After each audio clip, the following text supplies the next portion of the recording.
ফিলিস্তিনের পবিত্র ভূমি বাইতুল মোকাদ্দাসের কাছে এমন এক ঘটনা ঘটেছিল যা ইতিহাসকে রক্তে রাঙিয়ে দিয়েছিল। সে সময় শাসক ছিলেন জালিম ও কামনায় অন্ধ বাদশাহ হেরোড অ্যান্টিপাস।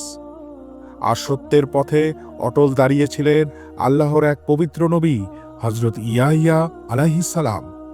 সত্যবাদিতা ছিল তার পরিচয়, আল্লাহর বিধান ছিল তার লক্ষ্য। হেরোড যখন নিজের ভাতিজিকে বিয়ে করতে চাইল, হযরত ইয়াহিয়া আলাইহিস সালাম স্পষ্ট বলে দিলেন, এই কাজ আল্লাহর হুকুমের বিরুদ্ধে। সত্য কথা জালিমের কানে বিষ হয়ে লাগে, আর তাই শুরু হলো ষড়যন্ত্র।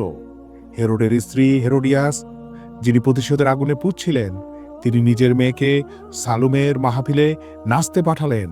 মদ, নেশা আর কামনায় ডুবে থাকা হেরোড সেই নাচে মোহবিষ্ট হয়ে প্রতিশ্রুতি দিলেন, তুমি যা চাইবে আমি তাই দিব। ঠিক সেই মুহূর্তে হেরোডিয়াস বাদশাহ হেরোডকে জানালেন, আমাকে সেই ব্যক্তির মাথা এনে দাও যিনি তোমাকে সত্য কথা বলেছিলেন। আমাকে হযরত ইয়াহিয়া আলাইহিস সালামের কাটা মাথা এনে দাও। এবং ঘটে গেল ইতিহাসের সেই হৃদয় বিদারক ঘটনা। হযরত ইয়াহিয়া আলাইহিস সালামকে অন্যায়ভাবে শহীদ করা হলো।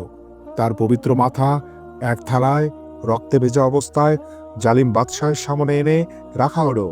বলা হয়, সেই দিন আকাশও লাল হয়ে উঠেছিল, মনে হয়েছিল যেন আকাশও কাঁপছে। সত্যের জন্য জীবন দেয়া সেই নবী আজও ইতিহাসে অমর।